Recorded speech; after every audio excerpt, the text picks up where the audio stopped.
Hello, my name is KChill, and this is my Then, Now, and Next.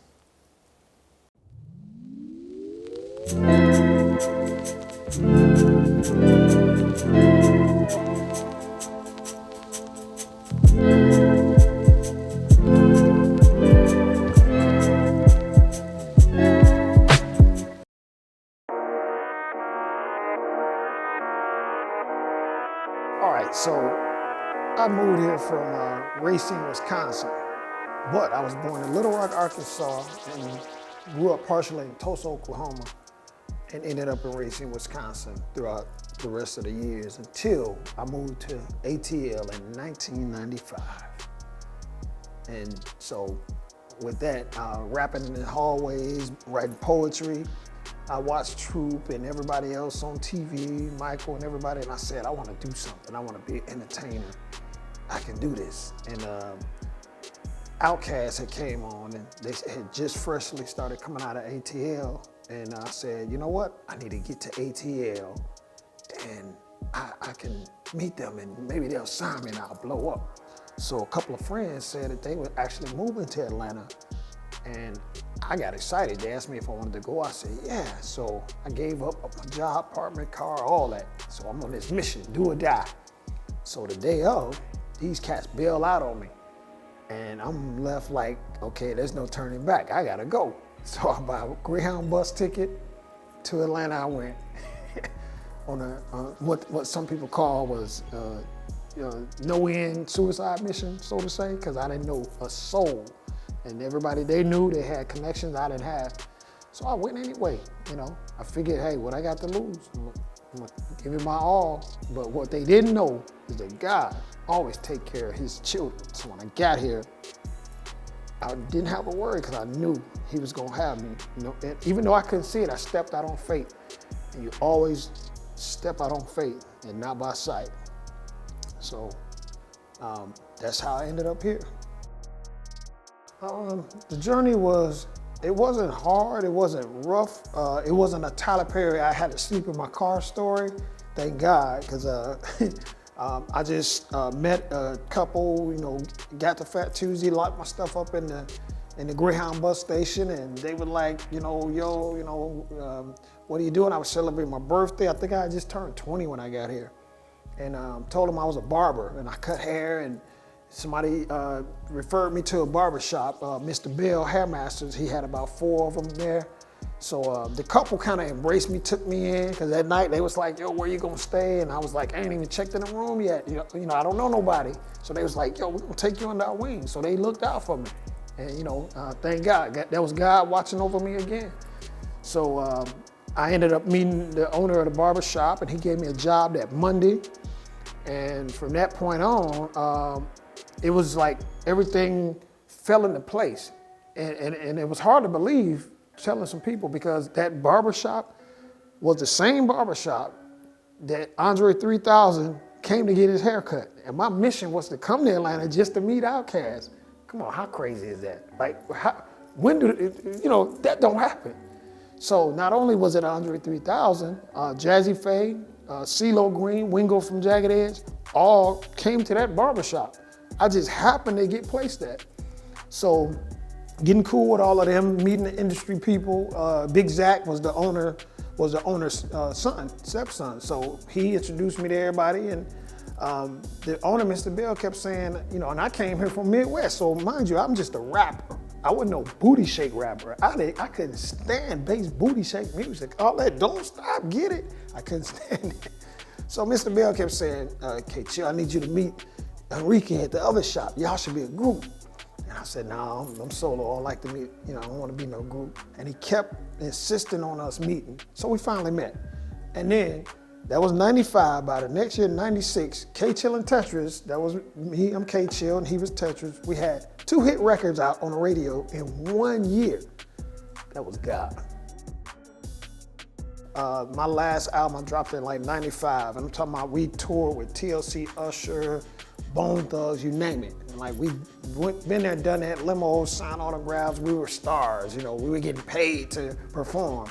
And we was just wanting somebody to listen to our music. So to get paid and be listed as celebrities, it was a dream come true. And so on the business side, learning how not to get screwed over by labels and stuff like that, people start coming to us for guidance. Groups wanted us, or me, to manage and kind of guide them, because I was pretty much the head of the group. For us dress coordination, it was me pretty much coordinating everything. So I started getting offers like, hey man, would you manage me? And I'm thinking like, wow, these are big groups. Somebody want me to manage them? So they believed in me. So I was, dibbling, dabbling, booking and stuff like that, and some management. Jizzle Man from Jagged Edge, ended up managing him. Did some work with Tabitha from Cut Close, Cal from Jagged Edge. Just freak nasty. I put my hand up on your hip when I dip. So people were looking for me to, kind of put my hands on their project or their career and, take it to the next level. Joe Torre, we did a thing with him at Crazy Swag Universal. So knowing the business, I was in a movie theater one time with a homegirl back, in Racine, Wisconsin, and we were sitting there, and I had a friend who, he said, if you turn me on to acting, if you turn me on to the music, I'll turn you on to the acting world. And I said, okay, cool. His name was Salazar. He was running for office in Atlanta. Now he's an attorney out in LA, and he's acting. So I'm sitting there with my homegirl in Wisconsin, and we were watching this movie, Medea's Big Family Reunion, and I see on the screen my boy Salazar. Now he ain't told me nothing about him in the movie. So I'm sitting there and I'm telling my girl like, yo, that's my boy. So I said, okay, from that point on, I said, when I get back to Atlanta, I'm getting in the movie. And of course she was like, you can do it. She believed in me. And 2 weeks later, I get back. I get a call from Kay Eatman, Kay Eatman, she was out of Ohio, and they were looking for Bone Thugs and Harmony.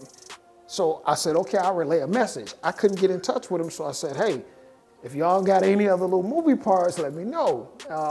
So long story short, they gave me a role of a bartender, which upgraded to a lead detective. 32 lines. And I was scared because my memory bad, and I didn't think I could remember somebody's name, let alone 32 lines. So I bluffed my way into this role. I was like, oh yeah, I got this. I can do it. Okay, if you're watching this, I know I told you I knew the lines, but I really didn't. But I got them down.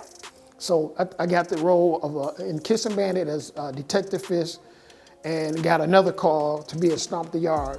That was 2006. And from that point on, acting was my thing. It was Daddy's Little Girls, Three Can Play That Game, Motives 2, We Are Marshall, One Missed Call, you name it. Alvin and the Chipmunks, Miracles from Heaven, Snap Killer Couples. I was on the road, and I was like, wow, this is what I like. This is my next level right here. And that led into the Actors Awards. After being an actor, seeing that side, seeing the up-and-coming actors not being honored, just like Hollywood, but on a smaller level. And I said, you know what, I'm gonna do something. I'm gonna make a change. I saw a couple whack award shows, and I was like, I'm gonna show them how to really do it. And then you had the ATL Actors Award was born. I was a A&R with Crazy Swag Entertainment, Universal, with my partner Tetris.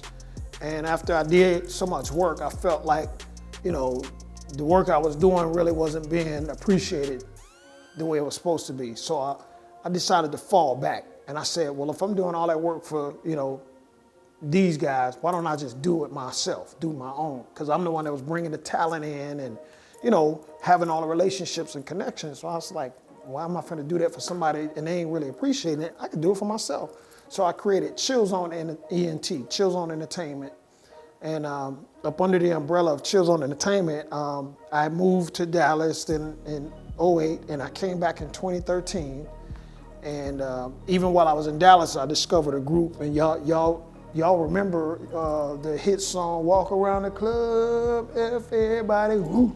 So I ended up getting them signed to College Park Records while I was in Dallas. They found me, on social media. So I was like, okay, Chill Zone Entertainment, I gotta go ahead and, get it popping. So I came back 2013, and I created my nonprofit, Feed the Hungry USA, because when I first came into Atlanta in '95, that never left my mind. And I always felt I had to do something. I never planned on doing it, but God just put it on my heart one day and he said, this what you finna do. I was about to start my, other new ventures and projects, and he was like, put that to the side for right now. You finna do Feed the Hungry USA. And reached out, V103 and the community all got behind me. Next thing you know, we was up and running strong, 6 years, feeding the homeless every Sunday in front of City Hall, going up on the bridges. 12 noon, they saw our caravan pull up, clothes, blankets, toiletry, shoes. Every Sunday, they knew we was coming, and it felt good. And so Chill Zone Entertainment, brought that together, as well as the first Educators Awards in 2017. We honored teachers, pastors, principals, doctors, lawyers, community heroes, everybody who was well deserving of being recognized that wasn't getting it. We sounded the alarm. And so there you have it with Chill Zone Entertainment. Watching the game, learning from other people's mistakes. For instance, if you watch the TLC story, nobody really knew how bad they got, done with their deal. And so watching and knowing how that happened, kind of woke me up to say, okay, we're not gonna do that.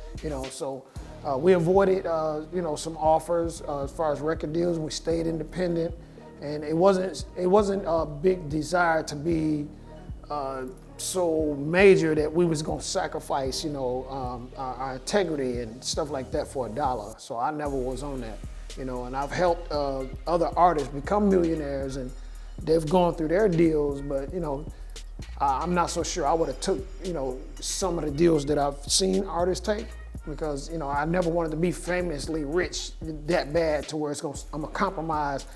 For instance, one artist, I ain't gonna, speak of no names, but there was a artist that just wore suits and kind of had some little corny music, but all of a sudden they came out as a D-boy. And it's like, I'm not gonna do that for a record label just to be, putting on this gimmick, because that ain't me. And so, I watched success of artists like Yin Yang Twins that I work with, Ludacris, Young Jock, Lil Jon was around us. I mean, just watching everybody blow up, it felt good to see that. And, I'm just blessed that we was, smart enough not to take certain deals that would put us in a position where, it's gonna compromise, or we gotta sell our soul, for fame and all that. So I just wanted to see good business done, because there's so many crooks out there, and I avoided that, but I didn't want to be them. So that made me be a good businessman. And I wanted to be fair and right to people. So, that's my name and reputation on the line, and my word, I wanted it to be gold. So when I said it, they knew that they could take that to the bank. So that inspired me. Just having a good heart, period,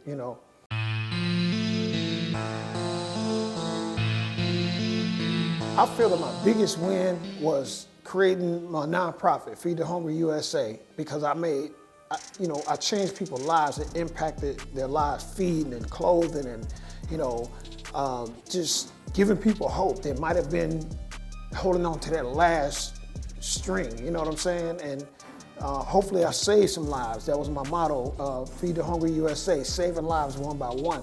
So just hoping that if one life was saved because of, us showing them we cared, then that's enough for me. The money never drove me. I could care less about the money. That's why I did it. I knew that the homeless could never pay me back for none of the help, and it wasn't about that. So it was just the love of what I do, the love of the music, that's what drove me. So I feel like that was my biggest win. And of course, receiving a proclamation from the city of Atlanta definitely feels good. I have my own day. April 7th is Kelvin KChill Harris Day, proclaimed by the city of Atlanta. And even if they didn't recognize me for my works, it still felt good right there in the heart. How important is it to have PR reps and lawyers in your circle around you? I think it's very important once you reach a certain level. Me personally, for myself, I've never had none of those people around me or in my camp, because I was always able to get things done for myself and handle my business.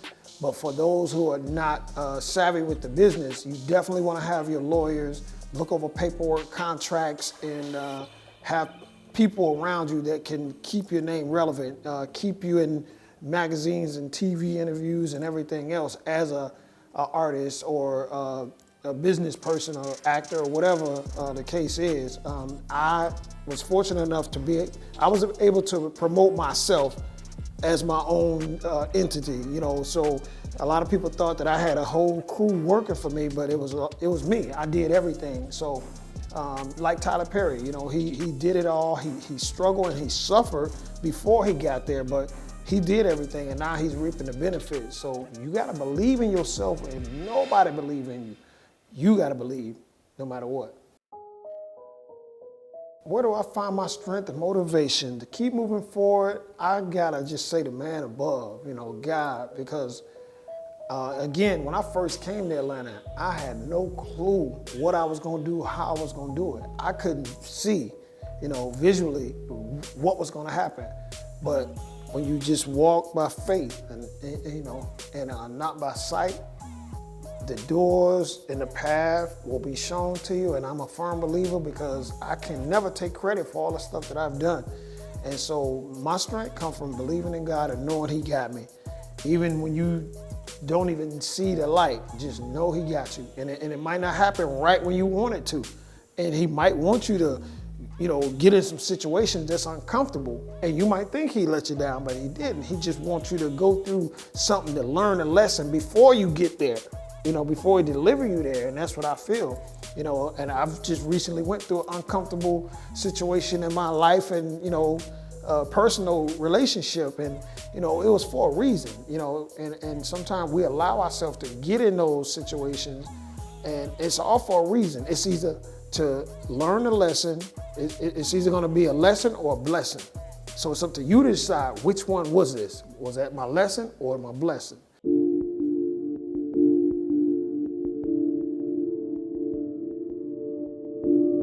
So my future plans for Chill Zone Entertainment coming up is, I've been putting it on the back burner for so long, my book and movie, Ease the Pain.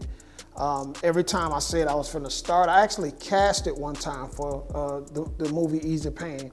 And for those who haven't been following, it's gonna be a sort of version like 50 Cent, Get Rich or Die Trying, Antoine Fisher story, if you're familiar with those movies, but it's about my life story. And it's all to show people who didn't have a father like me, who didn't have a loving home like, from my mom, upbringing, that I came from nothing and became something. So my story is, to motivate and encourage those kids who are not strong enough to make it through like I did, or the people that might want to let go because they feel like life just is not worth living or something. And my story is supposed to encourage those people. If I can reach them, if they can see it and hear my story, it's supposed to pull you back and say, you ain't done. God ain't done with you yet.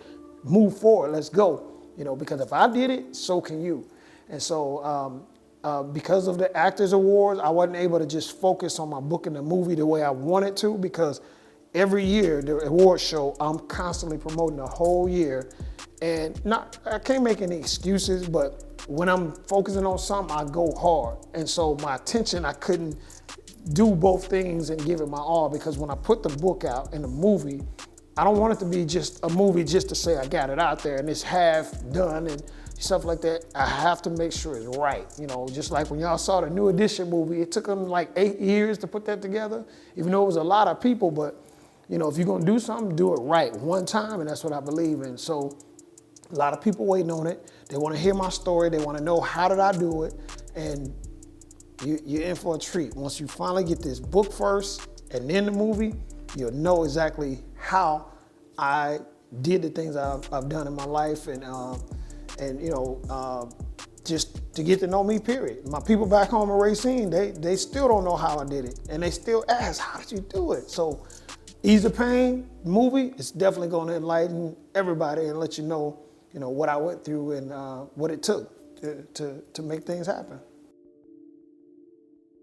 All right, y'all, this is KChill, CEO of Chill Zone Entertainment and founder and CEO of Feed the Hungry USA, and the creator of the first ATL Actors Awards and the first Educators Awards. You can follow me on Facebook at Kelvin, KChill Harris, and on Instagram at KChill ATL.